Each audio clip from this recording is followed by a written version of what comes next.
రెడ్డి గారు ప్రమాణ స్వీకారం చేసే రోజు ఒక్క 5 నిమిషాలు కూడా నిలబడలేకుండా వెళ్ళిపోయాడు. బయట వెళ్ళిపోయిన తర్వాత స్పీకర్కి ఒక లేఖ రాశారు. ప్రతిపక్ష హోదా మాకు ఇవ్వలేదు, ప్రతిపక్ష హోదా కల్పించాలా, మంత్రుల తర్వాత నా దగ్గర ప్రమాణ స్వీకారం చేయించాలని చెప్పి అతను మాట్లాడాడు.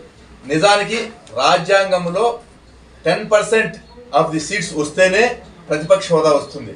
గతంలో ఇతను చెప్పాడు చంద్రబాబు నాయుడు గారికి ప్రతిపక్షంలో ఉన్నప్పుడు, నేను అనుకుంటే ఇంకొక 5 సీట్లు పెరికేస్తే నీ ప్రతిపక్ష హోదా పెరికేస్తా, నిన్ను ప్రతిపక్ష హోదా లేకుండా చేస్తా అని చెప్పినాడు.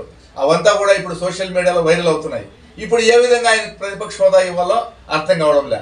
చంద్రబాబు నాయుడు గారు ఆయనను గౌరవించి ఆల్ఫా బీటెక్లో చివరిలో ఆయన ప్రమాణ స్వీకారం చేయాల్సిన్నా కూడా గౌరవం ఇచ్చి అసెంబ్లీ గేట్లో నుండి ఆయన కారును అలో చేసి ప్రత్యేకించి మంత్రులు ప్రమాణ స్వీకారం చేసిన తర్వాత ఈయనకు ప్రత్యేక గౌరవంతో ప్రమాణ స్వీకారం చేశారు.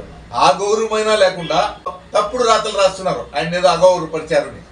ఇచ్చిన గౌరవాన్ని నిలబెట్టుకోలేక కుక్కతో ఒక వంకరలాగా ఈయనకి ఎంత గౌరవం ఇచ్చినా కూడా ఈయన బుద్ధి మారదన్నట్టుగా ఉంది తప్ప ఈయన ఎప్పటికీ మారడు.